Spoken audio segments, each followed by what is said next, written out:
Hello, everyone. I'm very happy to introduce our next speaker, multi-sport athlete, entrepreneur, and leader in the vegan community, Dominick Thompson. Dominick is the founder of Crazies and Weirdos, a New York-based startup company that produces hip and sustainable clothing made from recycled and organic materials. He is also the founder of The Running Herd, a sports and fitness brand dedicated to the working professional with plans to open training facilities in 2019. Dominick is a working athlete whose weekly training schedule includes swimming, running, calisthenics, boxing, CrossFit, cross-training, weight and powerlifting. Me too. He also competes year-round in 10 to 12 endurance races per year, including marathons, triathlons, and ultra races. He has received global recognition and has been featured in NPR, ABC News, Men's Health Magazine, Men's Muscle and Fitness Magazine, Esquire, Veg News Magazine, Bodybuilding.com, PETA, for People for the Ethical Treatment of Animals, and more. His social media platform is strong and continues to grow and provide inspiring content to 190,000 followers. So please give him one more warm welcome. Thank you. Thank you. Appreciate that. Can everyone hear me okay?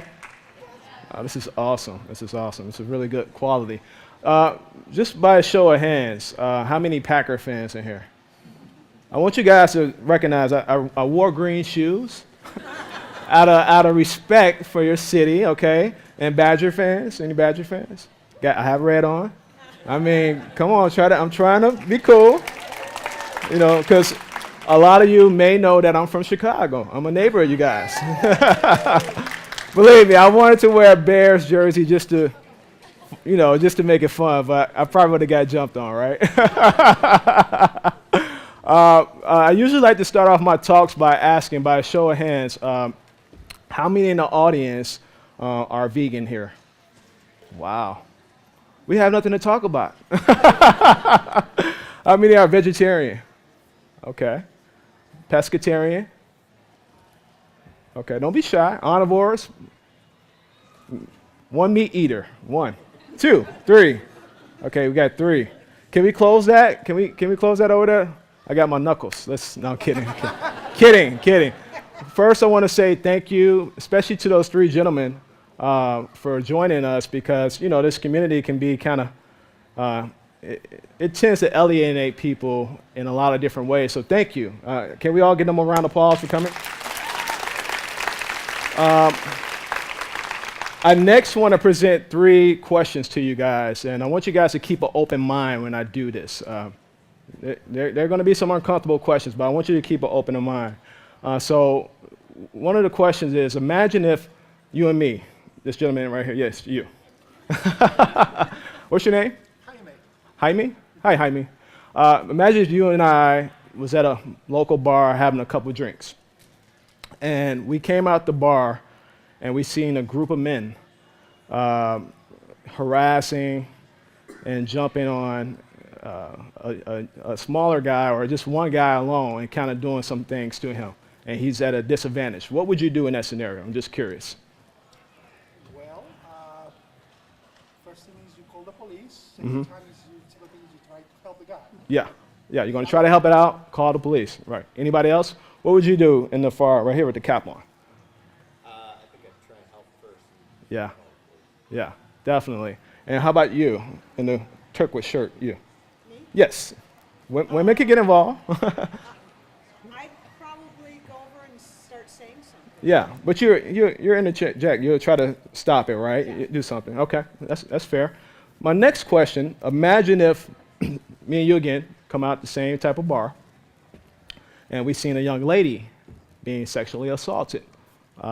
In that scenario, I'm going to ask you right there, rocking back and forth. What would you do?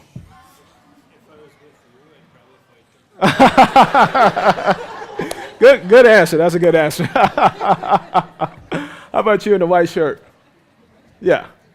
What would you do? I would get in You'll get in the middle of it. Yeah, yeah.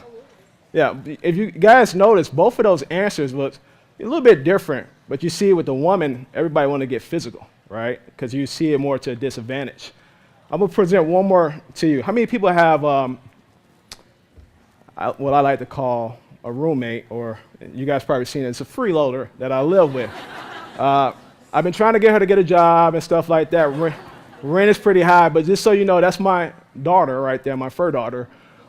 So, you know, she means the world to me, but she still needs to get a job. But imagine if you was coming out, again, same scenario, and you see maybe a guy kicking on that animal or just a stray animal, a cat, in that scenario. What would you do right here? Get after him. Yeah, you get after him, right? Yeah, yeah. And how about you right there in the blue? What would you do? Yeah, you. The Miami Dolphins color. Yeah. So all the responses from those three questions collectively are pretty much the same. You're going to interject, right? That's how I feel when it comes to animal rights and animal with respect to what's happening in the farm agriculture. Because if I was to be in those scenarios and not do anything as a human being, not just as a man, but as a human being, if I was to go like this, turn my back and not do anything, that's how I feel if I don't say and speak up and speak loud and educate as many people as I can about what's happening to the 50 billion plus animals that are being destroyed annually every single year. And that has nothing to do with what they're doing to marine life and aquatic life. So you see the connection right there? You see that specific connection? To help you understand that connection, why I like to talk about and speak out for animals, wild and farm animals. This is Charlie right here. At Cedar's Farm. I don't know if you guys ever heard of Cedar's Farm. Charlie was a calf when he jumped out of a truck and ran for his life. He was on his way to be destroyed. Today, he was rescued. A local farmer seen him running and actually knew a sanctuary nearby, and the farmer actually helped load this little guy up. He was a calf onto the pickup truck, and they got into the sanctuary. And he's living his forever life here. He's at 6'5", close to 3,000 pounds. But Charlie's story is similar to a lot of other animal stories, from Charlie to what's happening with the poaching in Africa. These elephants and rhinos are having their iris and their tucks slaughtered. And also what's happening to a lot of these majestic animals that are being held in captivity across the world in the different zoos. If you notice something, all of these animals I just highlighted, guess what they all have in common? They're vegan. Smart. Yeah, right? Yeah, they're vegan. Strong as fuck. You guys know who that guy is? Anybody? Raise a hand. Oh, yeah, Superman. Superman was vegan. And you guys know who that guy is, right? That's my twin brother. I asked him if I could use his picture. But to help you understand how I arrived to what I arrived, I want to take you a little bit back into my origin story for those of you that don't know. Anybody want to take a guess on how old I was in the picture in the right? Anybody? 19. That's me, right? I know, right? That doesn't look like me, does it? That's me in Chicago. Anybody want to take a guess how old? 19. 17. Some good numbers. Up a little bit. 25. No, not that old. I was 21 in that picture. And some of you might can appreciate this because you probably know what's happening down in Chicago. They call it Chirac for a reason. I'm a former gang member. I come from a gang called the Four Corner Hustlers. Some of you guys may or may not have heard of it. It's a fraction of the Vice Lords. I'm sure a lot of you guys heard of the Vice Lords. I'm a former D-boy. I used to live a lifestyle in Chicago I'm not proud of. I'm going to tell you guys I'm not. I sold drugs when I was ranging from the age of 13, actually as young as 11 to 12, and I end up getting indicted and charged by the feds around the age of 21, 22. So that guy in there on the left, totally different human being. You can even look at the energy in my eyes, and you can tell by the type of attire I was wearing, the clothes I was wearing, the type of lifestyle I was into. That chain right there was like an $8,000 chain. You can't see my Rolex watch, but it was a $10,000 Rolex watch.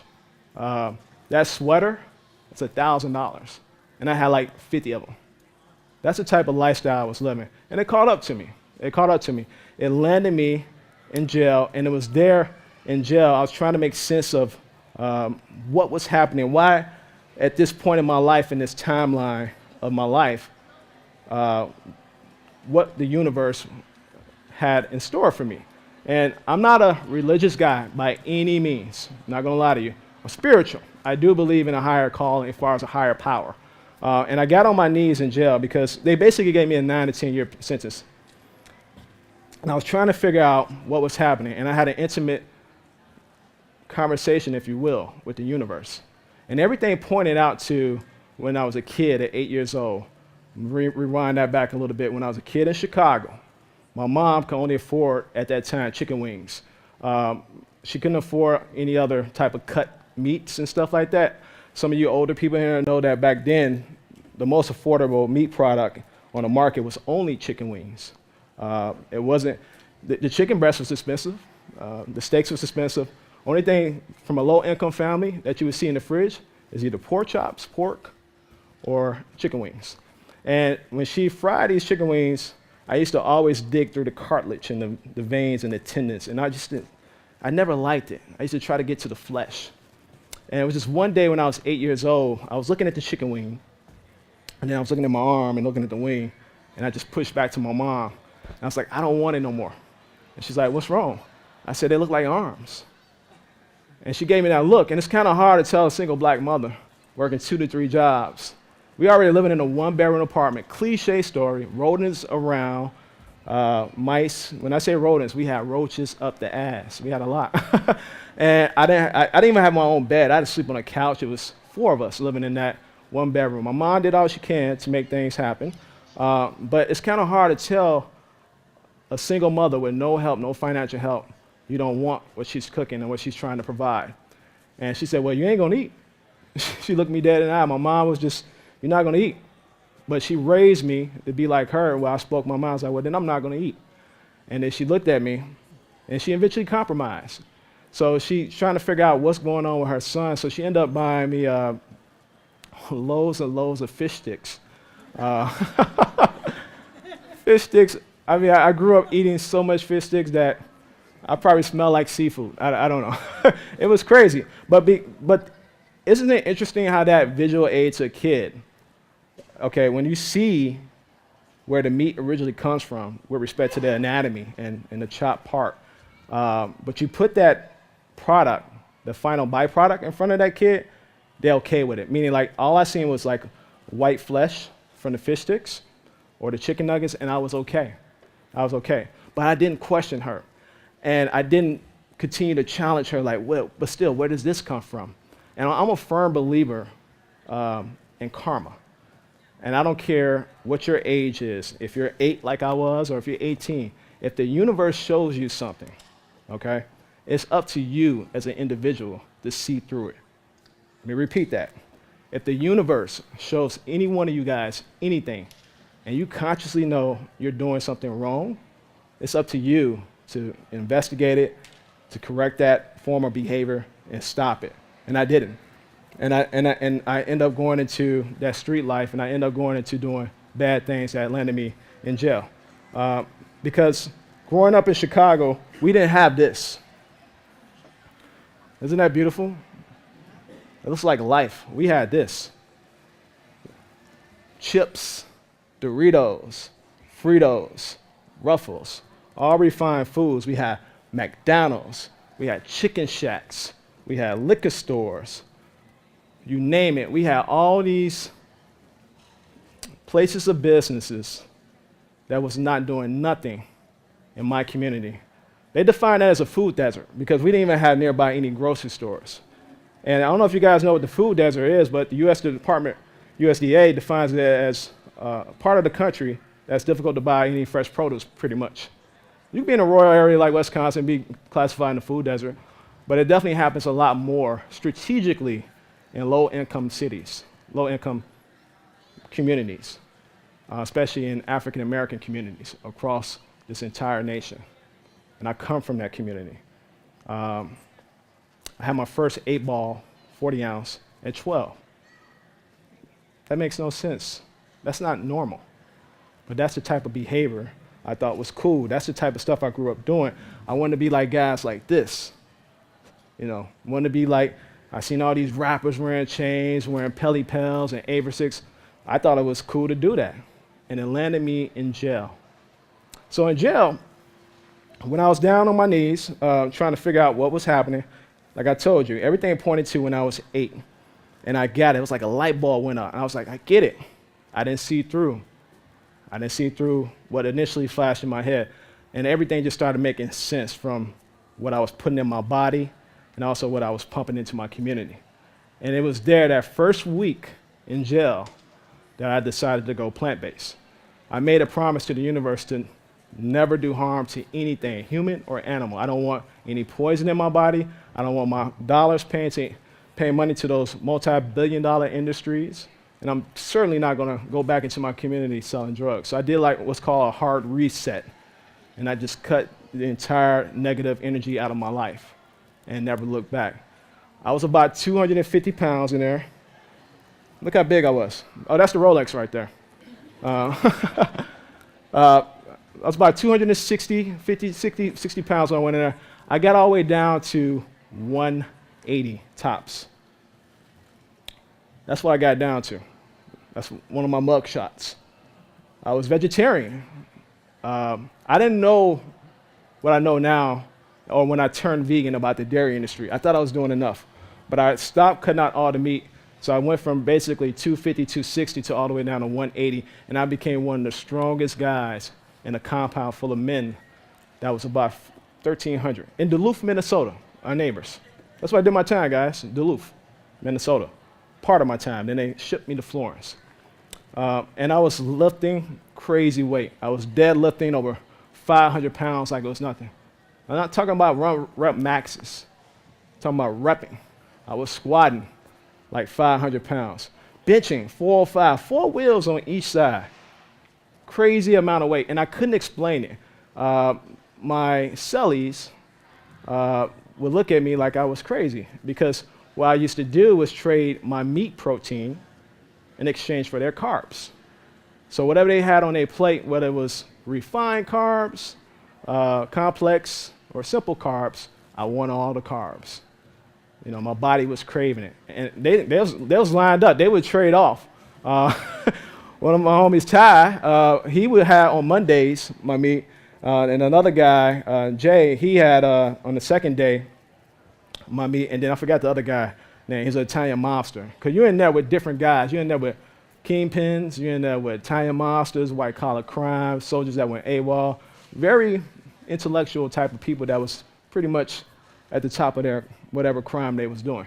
But, you know, we had a strategy going. We had an agreement, per se, going.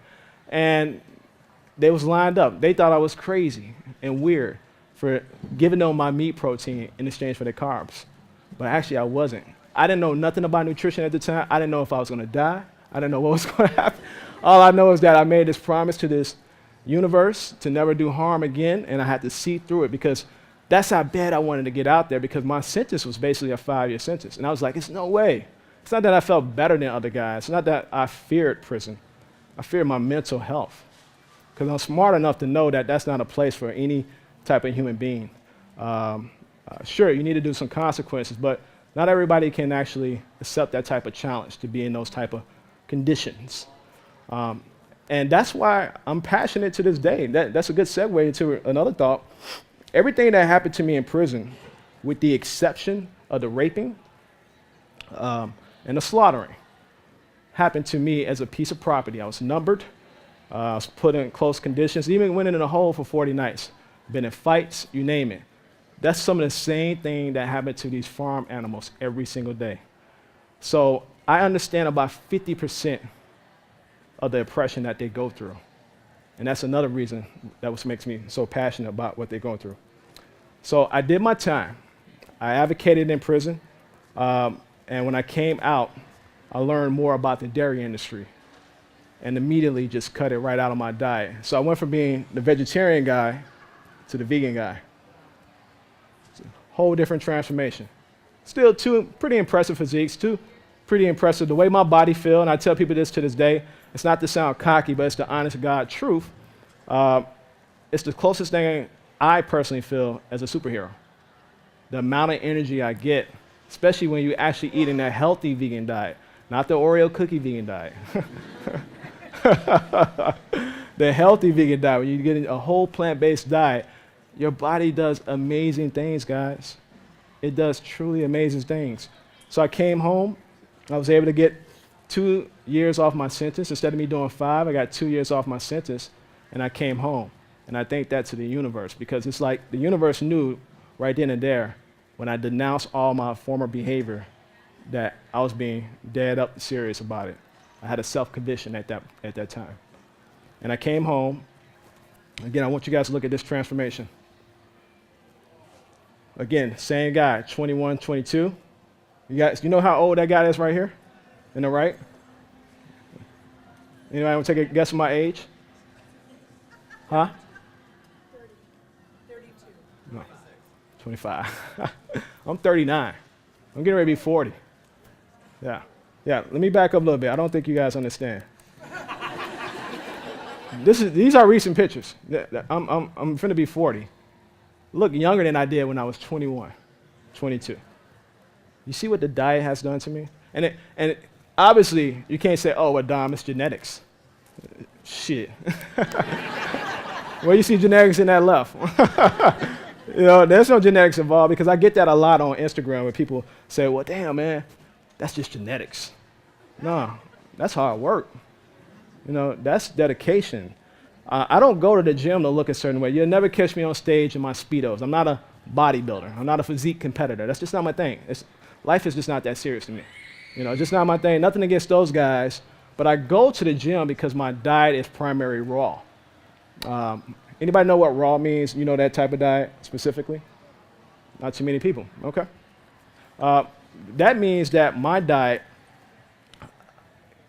the food that I get, I eat primary fruit. I'm primary fruitarian.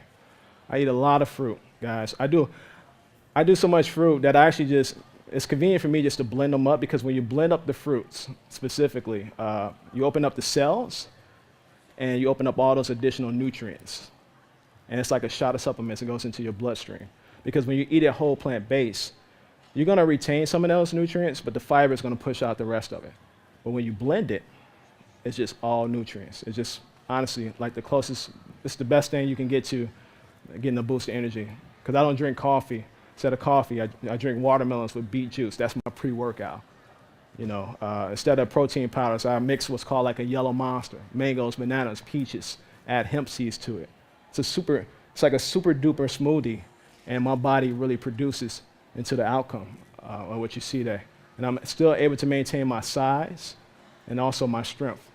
And that's because of the fruit-based diet that I'm on. And also, I do a lot of leafy greens too. Greens are important. Your charge, your kale, your spinach, all the commercial leafy greens that you see a lot of these vegans promoting. And this is what you see today, the final product. And it's because of this leads a little bit to a different topic, social media. So when I came home, one of my good friends, John, was like, you're always talking to us, man. You're always in my ear about going vegan and doing all this stuff. You should get on this new app called Instagram. That was like 6, 7 years ago. It's brand new. I was like, what's Instagram? He was like, just check it out, man. He's like, all these other buff guys like you on it. I was like, all right, I'll check it out when I have time. And I checked it out, and I seen something different than what other people at that time seen. I was like, this is a great form of communication. I knew then and there social media was going to be here to stay. It's still kind of new in that area. We have Facebook. Before Facebook, we had MySpace.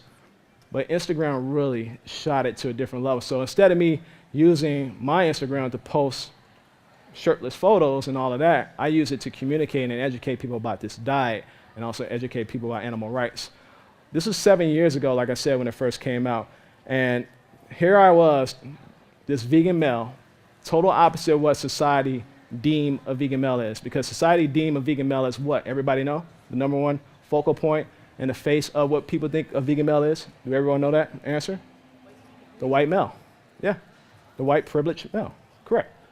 And that's just so far from the truth. We come in all shapes and colors and sizes. We come from all different type of backgrounds. And here I was, Dominick Thompson.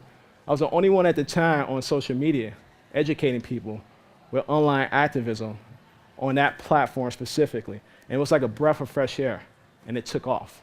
That's how my platform grew, organically, because not everyone was used to this guy being a guy from Chicago, has some size on him, he's a multi-sport athlete, and he has no filter. To the point that my account took off and it was catching buzz with all the different media. ABC News tried to interview me, because it was like the new wave. There's like, man, this vegan thing is taking off. Like, we gotta talk about this with some of these leaders in the community. And they just asked me a question, how I feel about the dairy industry. And I bluntly told them, I said, the dairy industry is one large group of rapists and murderers. Why would anyone in their right mind want to support rapists and murderers? And I went on to educate that reporter and that journalist about that. And he was like, whoa, I never knew that. I never knew that they artificially inseminated those cows. I never knew that they took those male cows for the veal industry. I didn't know none of that stuff. I didn't know they was chopping them up in humane ways like that. I just thought they all lived on the grass, like rows and rows. I was like, no. So I educated them about it. And they didn't publish the report full. They kind of edited things out. They didn't fully publish it all the way. But that didn't stop my voice. I continued to use my platform as much as I could to talk about animals on NPR. I talked about them in all the different magazine covers articles and features I had. And I used that voice to really educate people, as many as I can, because like me, you guys can do the same. How many people in here have social media or Instagram? How many people have public accounts? Now raise your hand if it's private. Now you guys see why that could be a problem? I'll explain that to you a little bit, because we need help. I need help. I need you to help me to continue to spread that message. This is why it's a problem. I know some people work in fields that are private and sensitive, teachers, I get it. But when you have a private account, you here in the red, you probably can make vegan lasagna that looks amazing, aesthetically amazing, and mine's look like shit. It probably looks like a slob, a big glob of whatever. They're gonna be like, what is that? What is that? That looks brown. It just looks ugly, but you probably make it all pretty. It's all vibrant and red, you know? And if you was to post that and it looks very presentable, you never know, and you use those hashtags, you never know who is looking at your account. That's how crazy of an impact social media is. Let me give you guys another example how crazy of an impact social media is. 103 million versus 180,000. Keep that in mind. When The Rock, very masculine guy, obviously, when he posted this picture right there of him pulling back the alligator to his 100 million plus followers. And I was following The Rock. I think The Rock is a great guy. I mean, I think he comes from similar background as me, very humble background, and became like a self-made dude. But along with a large platform, along with power, comes great responsibility. I don't care who you are. You need to understand that. And when he did that, it was just a natural trigger for me to say something. So people think I called him out. I didn't call him out. I kind of educated him about it. And I reposted this photo that got like 20,000 crazy engagement when it was shared, I think, over 5,000 times. And it got to him. It got to The Rock, where people was tagging him like this, because what I wanted him to understand, like I said in the post, him pulling back that alligator, you know how many young men follow you that's going to go in their living room, probably a little 8-year-old Dom that's going to go in his living room. He might don't have that alligator there, but he has his little sister probably there, or he has a family cat and a family dog. And guess what? They're going to be that alligator to him. That's just what kids do. It's part of growing. You know, the kids do that. Young boys are explorers. They're doing that. And that got to him, the impact that his people had contacted me. But I want you guys just to understand that. Let me back up again. 103 million. That's our largest platform to my little bitty 180,000 at the time platform. You see how powerful social media could be? Things do go viral. So going back to if you was to make lasagna or you was to make a vegan burger that's aesthetic, it might be a guy following you, he might want to date you, or it might be one of your buddies like, man, that looks pretty good, that looks pretty impressive. That makes impact. You can be active and be an activist online. It's not all about just being out here in the streets and waving at the signs and screaming out, leave animals alone. Online activism is real. Your body's a walking billboard too. So if you want to educate people about how impressive you can do these things, post it. It's a collective effort, guys, because we're facing images like this where it's cool to eat this stuff, to be manly. Some of your biggest stars are endorsing some of the most evil, biggest, largest chains of restaurants and brands. This is what we're facing. It's toxic. We need to continue to redefine it. The men in here that are vegan, we need to redefine it. The men that are thinking about becoming vegan, we need to redefine it. The women as well. Educate people. It's okay to have compassion. It's okay to coexist with these animals. You don't need to eat meat to be productive. So I want to wrap things up because I know you guys have tons of questions, but I want everybody to hold their hand up real quick. Hold it up. Okay, now put your hand on your left chest right here. Just relax. Close your eyes. You feel that heartbeat? If you feel the heartbeat, say yes. Yes. Okay. That heartbeat is similar to, again, hate to repeat myself, but this is factual information, the 50 billion plus animals being destroyed every single year. So just like your heart is beating right now comfortably in your chair, there are 50 billion not beating or will not be beating going forward. So that's why it's important for us to continue to educate as many people as we can. Okay? Thank you.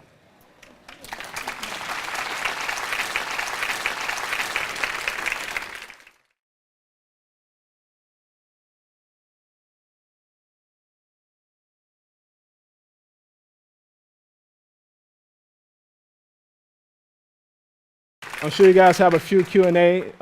Any questions? It was a great speech. Thank you very much. I'm just curious what it was like in jail to tell a bunch of the people around you that you didn't want to eat meat and that you were going to be vegetarian. If that was difficult. Yeah. They So I am a no nonsense type of dude. This is why I never joke around online. Or when it comes to like animal welfare, that part of the vegan movement, I just don't joke around with. And the same approach when I was in prison, I was that type of dude. You just can't joke around about animals like that to me. I don't care who you are. I gave off that vibe, so they kind of respected it. You know, they was like, they thought I was on some Muslim stuff. They were like, oh, he must be a Muslim. You know, 5%er and all that. Like, you know, but they respect it. But they found it fascinating. They see my body transform, and for me to bang those weights, because we had an open weight pile, guys. In prison, most prisons, especially the older ones, the weight pile is not in the inside; it's on the outside. Everybody's slaying, and it's old school weight. You can't even barely find 100-pound plates anymore. You know, they all in the prison yard. We was killing it, you know, and so they was very fascinated by it. And I remember all the guys like, man, I can't wait to get home because we ain't gonna have to work as hard up like we doing now. We could take supplements. And, you know, we all used to look in the magazines, see these aesthetic guys and all that. Like, oh man, supplements. Like, it's easy, you know, just work out once or twice a week and you can still look like that. And I knew better, you know, and that's why to this day I tell people, if I didn't have to eat meat in prison and I didn't take supplements in prison, that was 17 years ago. There's no excuse for you with all these wonderful products that help you transition into this lifestyle. And there are some quality supplements out there you can take. You can do it now compared to what I did naturally back then. So to answer your question, no, they didn't make fun of me. They respected it. Hi, I have two questions. One, I'm curious to know what happened with all your bling when you went to jail. And then the second question is, I'm wondering how much protein you get per day and how you're getting your protein. Like, are you eating a lot of nuts? It's a good question. Good questions. My bling, my cash is all gone. I made the conscious decision. Well, first of all, they took a lot. But there's some stuff I did have buried. Every smart D-boy does that, right? I made that decision not to I came home broke with nothing. I had to start from scratch and get a job, and I climbed corporate. Good news is it was a nonviolent crime. It was drug possession, kilos of cocaine. But that didn't limit me to being a productive human being and applying myself in healthcare, and I excel in healthcare. I didn't even really touch on my healthcare career, but I did very well for myself in healthcare, and that did not hinder me with respect to that. But that's the transformation of a mature, masculine guy. I was a man of integrity. I don't want to touch anything that had anything to do with anything negative, so I left it alone. I walked away from it and never, honestly, I don't know. It may be still buried to today. I don't know. I would never go near it, so it's not my thing. As far as protein, anybody want to take a guess on how much I get a day? Some of you guys follow me too much. That's cool. I get anywhere between 50 to 100 a day, sometimes less than 50. I'm not big on macro counting. I'm just not that type of dude. Again, life is not that serious to me. I got more important things I care about than macro counting. But do I have an idea? Absolutely. And it's between 50 to 100 grams per day. So don't believe what all those marketers hype you up to. Oh, you need to get 1 gram per pound or 1.5 gram per pound. Sure, it helps, but understand this. It's only so much the body can process with respect to protein in one sitting. The rest of it's going out your ass. Just being honest. So, any other questions? Well, I know we got some questions.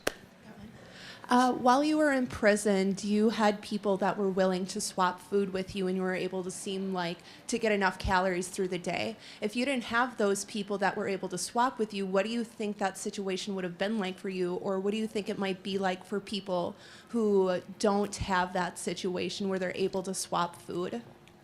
Easy. We had commissary, so if you had the luxury of having family and loved ones send you money for a commissary, you can purchase carbs. So let me back up. Even though I was swapping carbs, I did have a lot of Roman noodles and different stuff in my little locker and stuff that I bought for commissary. So I bought a lot of carbs, refined carbs, it was. And also I worked in the kitchen and dishes, because everybody knows prisoners, with respect to the facilities, are ran by inmates. We serve each other. The guards just there to shoot us if we try to escape. But we pretty much run the prison system from maintenance to serving and all that. So I was in the kitchen, and I have access to some of the food that they used to feed the guards, which is a better, way better food, because they was feeding inmates food from Desert Storm. We had buffalo meat that was frozen over the years that the soldiers never used and stuff like that. That's all government property, and they used to feed us that shit. But I had access to the shelves that had access to the CO's food. So I used to get a lot of tomatoes and a lot of leafy greens and that stuff. But I ate a lot of oatmeal too. So oatmeal and the noodles was something I ate every day. I ate oatmeal like 3 times a day, full of bananas and apples and peanut butter. To this day, honestly, when I look at oatmeal, it brings back so many memories. I was like, like it's got to be a better way. But yeah, that's what I ate. But for people that don't have that option of money on their commissary, they can either trade it with inmates, or if they do, we all help each other in there, and I'm sure they can be friends with some of the guys that work in the kitchen, or the kitchen is the shittiest job you can have. You can volunteer. So that's why a lot of guys that don't get money coming on the inside, they volunteer to go work in the kitchen so they can get extra food. So that option is there. Yeah. Yep. Is there a list of hashtags that you would recommend? Absolutely. Eat what elephants eat. Everybody knows that hashtag. No, some of the most common hashtags, seriously, is eat what elephants eat. I didn't tell you guys a story about crazies and weirdos real quickly. I got time. 5 years ago, when my platform was like booming, it was one of the largest, it was the largest vegan male platform at the time, and I wanted to use that for good to help raise funding for what was happening in Africa with respect to the poaching of the elephants and the rhinos. And I thought, what better way to do that than to come out with this creative shirt? Because I felt like all the vegan shirts back then, this is 4 or 5 years ago, they didn't fit my style. I'm from Chicago. They look corny.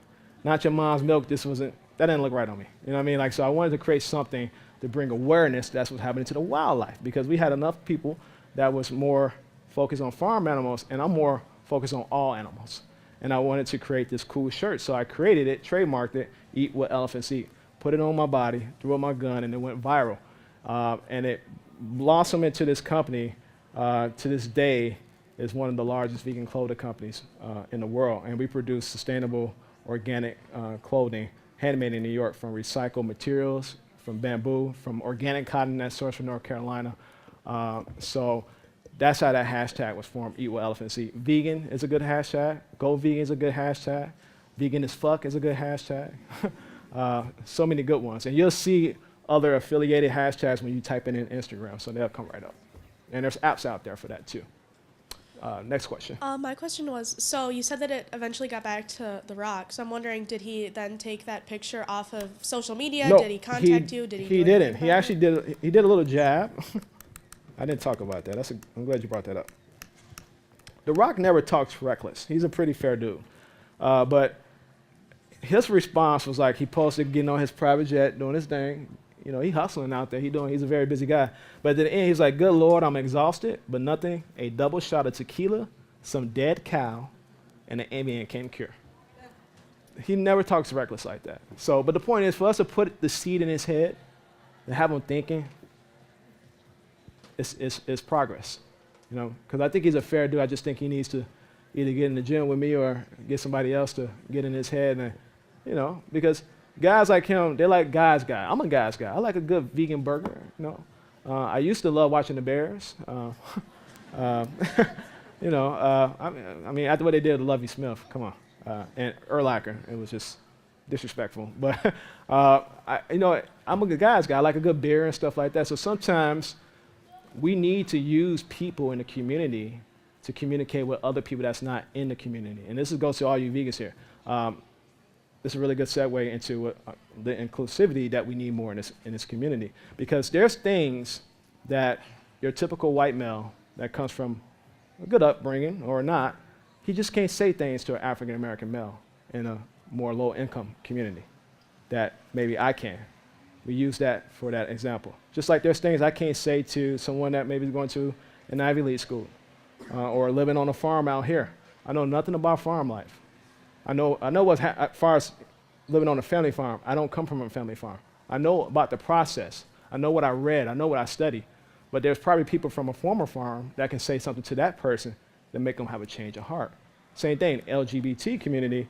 I'm a heterosexual male. I can't go in there telling them and shaming them and talking shit to them. They're gonna look at me like, oh, here's this masculine dude with his big muscles, you know. But we can use someone from our community that's in that position to help educate them because they look at them as one of them. So that's why we gotta work together as a unit. You know, it's all about that. We have to be strategic about activism and that. Okay? Next question. Yep.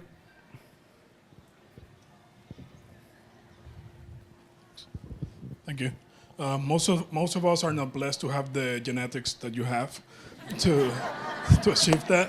So when you tell people you are vegan and you blow their mind with your physique, I've been dealing with that. Looking at you here, and they want to be sent in the right direction. Like, hey, if I can achieve that, not killing animals, I will do it. Yeah, I know it's not that easy, but if you could point people in the right direction on developing like a competitive physique for hardcore the gym sports, rats. yes. Yeah. And what would be? I know it won't one answer won't fill all the needs, but is there a book? Is there something that a routine that you put out there? I just discovered your work, so I don't know if this is something. This is what you address on a daily basis. Yeah. So I get it. Yeah. So yes. I'm transparent. Thank you for, discovering me, or thank you for coming to this talk. I do usually post about my training because it's important for me to show people that you can achieve different results. But it's also important for me and also educate about so much of the body shaming going on, and also educating people that you're right, genetics do play a role. I'm not going to lie to you about different things. I mean, in terms of you might have somebody with a high metabolism, find it more harder to put on muscle and stuff like that. But you have to work harder at it than maybe a guy like me, my metabolism is not as fast. You know, I get that. I get that. So I think it's important as an athlete or a new person new to the gym to understand that it takes a while. There's no shortcuts, okay? And your body may not look like the body that you want it to look like. You can work on it. You can certainly transform it to a pretty impressive physique. But you have to understand even the body has limits based on its genetics. And so you got to be conscious and smart like that. And you got to also, more importantly, guys, don't believe the hype, vegan or not. And there's a lot of vegan people that cut corners, take peds, take steroids. Understand that. Don't buy into the hype, okay? You know, look, I don't agree with it. I'm old school. I think about, you know, I'm just old school. That's part of being 39. But the younger generation, they're a little bit more cutting corners, and people in my age group are cutting corners. So just don't fall for all the hype. Just know what your body is capable of doing, and be responsible, okay? Be responsible with your body. Oh, and no book. I'm sorry. I'm working on a book that will be out next year, but I have no recommendations for no vegan books in terms in that area. None. Yes. Can I ask a question? You sure can. So I really get the point that, you know, this is not what all males have to look like, right? Also, Yep. they don't have to disconnect with their compassion. I come across this argument a lot when I talk to people about going vegan, that, well, I mean, I don't care about killing animals for meat. It tastes good. It gives me nutrients, and etc. And I think people who say that only say that because they, over a long time of their lifetime, got disconnected from their compassion and empathy, because of how the society have raised them, especially men. Yeah. And of course, I can approach them with logic, but then I just wonder if you have experience and have advice for me and others, how to open their hearts and how to redevelop their empathy and compassion, which has been actually shut away by our upbringing. Yeah, absolutely. It depends on your relationship with that person. Obviously, if it's a significant other or a family member, or brother or sister, you're going to care a little bit more. But you guys got to understand this. There are just some people in the world that just don't want to change. And you got to also understand, if you have an intimate relationship with that person, they tend to not listen to you, because you that person that came from the same background, whether it be you have the same mother, or you guys started dating and got married when you was eating the same pork chops as him. You know, it's kind of hard for him or her to look at you like, I remember you when you was just pounding down hamburgers. Who are you to tell me to change? So some people are that way. When you have that intimate relationship with people, they tend to not listen, but they'll listen to an outsider. And as far as men in general tend to like to try to discover things on their own. You know what I mean? Like, that's just the way it is. You can be telling him for years, like, dude, this is a carcinogen, stop eating that, it's full of parasites and pus and all of that stuff. Yeah, it is.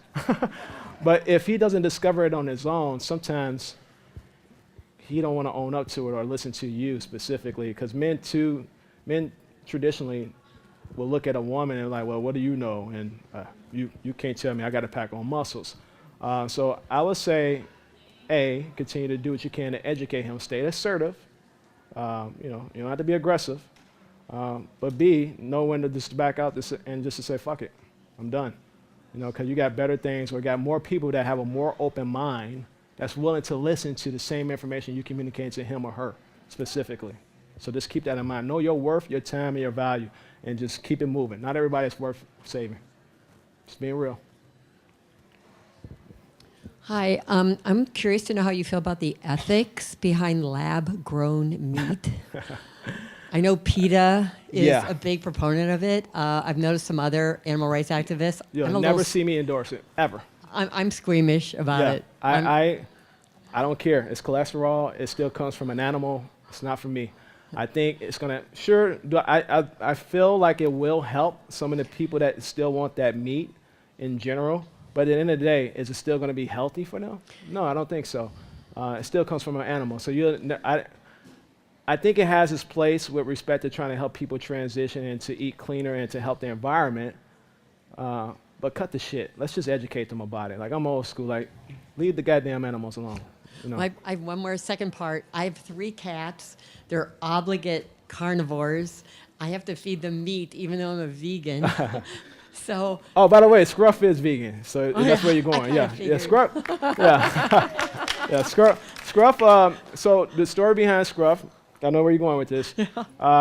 She was born with an enlarged heart that presses down on her trachea.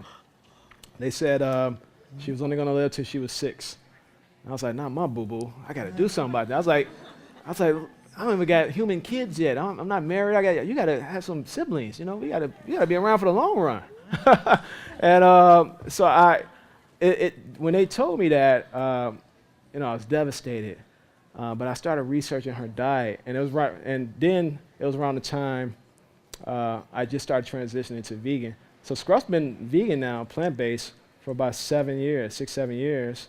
I switched her diet, and now she's 12, thriving. She does not look her age. I don't know if you guys follow her online or see me posting pictures on her. She's probably happy that you guys do, but she is wonderful. She's the love of my life. She has so much energy based on the plant-based diet. But she's an omnivore. Yeah, exactly. Keep that in mind. Dogs are omnivores. Yeah. Cats is a whole different breed.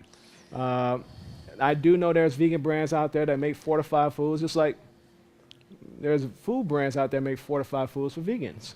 And I do know some vegans that do have vegan cats that are living a very healthy life, but who am I to tell you that, because I don't have a cat. Yeah. And I know that's a very sensitive topic for vegans specifically, so I get it. Thank you. Uh-huh.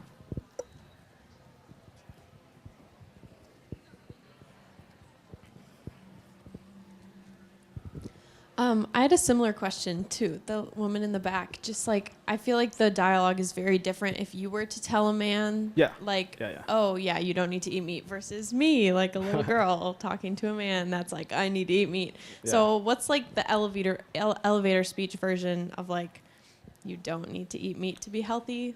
Yeah, well, give them the facts, tell them what's doing to their body, what it's going to do to their body in the future, because sometimes people look at the body and think they're healthy, but on the inside, they're not. And also continue to do what a lot of the vegan women do, and they tag on the vegan athletes. They tag some of the examples. Well, check out this guy. That helps. A lot of men have went vegan because their girlfriend tagged my account. Just being honest. They reached out to me. They come to the talks like, man, because my girlfriend showed me you can do it. So I think that's cool that, again, that's what social media is for. You use it for that. That's what I use it for, really, to be that walking billboard. So I hope I'm doing a good job for you all. Any other questions? Yep. Yo, man, what'd you eat for breakfast today? I actually didn't eat anything, but I had a trail mix because I got to be honest with you guys. I flew in last night. I'm a transparent guy. I'm going to just be real with you. I flew in last night, and when I I was in the car with Molly, and this light bulb was on our way to dinner. She's the organizer here. And this light bulb went off in my head, like, I think I forgot to pack my passport. Because tonight I fly to Toronto to give a talk tomorrow at the Toronto Veg Fest. It just went in my head. I was like, shit, I don't got my passport because my flight leaves this afternoon. So I'm panicking. I'm just like, all right, it is what it is. I got on the phone with Delta. So I jumped on the first flight out. I got up at like 4:30 a.m. and I flew down to Atlanta to go get my passport and flew back up here because it was important. I wasn't going to miss this. I wanted to, look, I had to spend $1,000 out of my pocket to get back to Atlanta. But that's how much you guys mean to me. So to answer your question, I didn't eat my normal. I didn't have a routine this morning. I didn't even work out today. I didn't do none of that, man. I was on a plane, man, flying, going through my passport, and I just landed like an hour or two ago. So yeah, that's just being real. Yeah.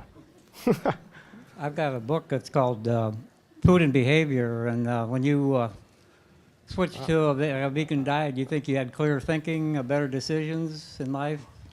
I do. My behavior changed. Again, I was not that guy right there on the left. I mean, on the right, on my right, your left, I was more at peace. I didn't let anything really trigger me as much. You know, I used to punch holes in my mom's wall growing up in Chicago because my pops was around. He left when I was 4, and I had to teach myself how to throw my own football. And I played football. Since we have a lot of fans in here, I played middle linebacker. I was a really great football player. So good. I broke my ankle my senior season in high school. But one of the McCaskies, who knew my coach, reached out to me to say it's not the end of the world. Because back then, they didn't repair with surgery. They would put a cast on you. He said, look, man, I know they're telling you you're going to be about 7 years before your ankle gets back right. But just so you know, you can always try out for us. Like, that's how impressive we think you are. So saying all that to say is my behavior growing up from that era in Chicago compared to when I went full plant-based just completely changed. I don't let little things make me upset. I have a more clear way of thinking. I think before I do something. Yeah, it definitely has changed me, my energy, and the way I view the world in so many ways. So many ways. Yeah. I have a Go ahead. I feel like when I go abroad, I have a hard time finding like vegetarian food, and there's definitely not much vegan food when I'm traveling abroad. Yeah. And I feel like I'm in situations where I'm with family or whatever, and I can tell them I don't eat meat, and I feel like sometimes they get insulted, and I don't want to. You don't want to inconvenience them. Yeah. So her question was like, when she travels abroad, you know, she's at a family gathering and kind of not want to make them feel like she's being an inconvenience for them, right? In that situation. No, I don't feel that way. I actually don't put myself in I don't go to family functions anymore when it's serving meat. I just can't have my energy integrate with negative energy. I believe in energy. I do. And anytime that death is being served within my presence, I don't want to have anything to do with it. Now, as far as traveling abroad, it's easy to eat on the vegan diet. You don't have to rely on what's being cooked because you can use that as an opportunity to eat healthier because no matter where you go, no matter the country, it could be the most poorest country, they always have native produce, fruit, all the time. So you can eat cleaner there. Use that as an opportunity just to cleanse your body and eat more plant-based, eat more fruitarian-based because that's what the body's really designed for. This is made for picking, not for clawing. Okay, so just keep that in mind. I have a question. So first of all, I know if you've heard of like the Engine 2 diet, that's Absolutely. a book that I recommend a lot because I see a lot of people, and I'm in the healthcare field. Okay. And I like that because it's kind of a masculine guy who promotes that just for everybody Sure. else. But I'm wondering if you talk to kids or how you talk to kids about making these changes. I know I might embarrass my son, but he was vegetarian for about 6 months, and he got a lot of food shaming from friends and friends' parents. And it was really frustrating for me to watch that. He was trying to make a decision that was healthier for him, for the environment, and it was really hard for him to navigate being at friends' houses where they were serving something and Making them feel like an outsider, yeah. Yeah. Yeah, that is a form of bullying, and I hate it. I agree with you on that. It's actually why me and my team, I'm actually partnering up with Farm Sanctuary, one of the employees that's works part of the humane education. They have a humane education department that's going into the schools to educate the kids more about animal agriculture and the food system, but I'm creating a children's book specifically to address that too as well. And I say to you this, there are a lot of cities here in America that are just not as progressive as, let's say, LA, where he won't get shamed, or New York, you know. Even Chicago's behind the times, you know what I mean? Big city like Chicago, but still got that blue collar feel, you know what I mean? And I would just tell him, and how old is your son? 10, okay. So he's old enough to comprehend. And I would just say to him, explain to him, continue to put those seeds in his head and explain to him why you guys chose to adopt this diet. And as he get older, he'll thank you. Like, just like anything, kids never forget. And believe me, that's the best advice I can tell you, to continue to educate him, to continue to hold him up, to make him feel strong and understand that he's actually better than those kids in most of those scenarios. And try to find online groups. There are a lot of online kid groups, vegan kid groups too as well, for him to communicate with. So that could be another option as well. So yeah, Just stay strong. Look, there's a lot of communities behind. They treating him just like they do the LGBT community, just like they used to historically do with African Americans. So he's going to continue to look as a crazy and a weirdo, but he's one of the good ones. So hopefully it's just going to make him a stronger young man when he gets older. Yeah. 2 minutes left, so I got time for, take 2 more questions. Do you feel supported by other vegans in the athletic circle? In what way? What do you mean? Like there are plenty of other vegan athletes out there, right? Do you all have like a support system? Do we have like a bat line where we all just... Yeah. the Justice League, do we have like monthly meetings like, what's up, man? I don't like your blue cape. I don't like your red cape. We all do have some type of relationships with each other. I mean, we all, pretty much most of us have met each other, hung out with each other. And we try to support each other in different ways, but it's no rhyme or reason behind it. There's not like some type of hidden group per se. You know what I mean? It's just like if I was to befriend somebody here. So, you know, there are some that are good,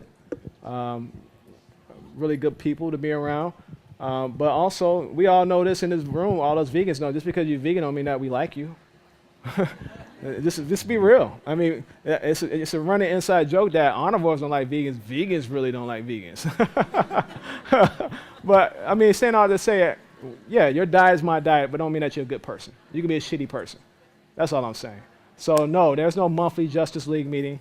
But there's some cool people in the community doing some cool things.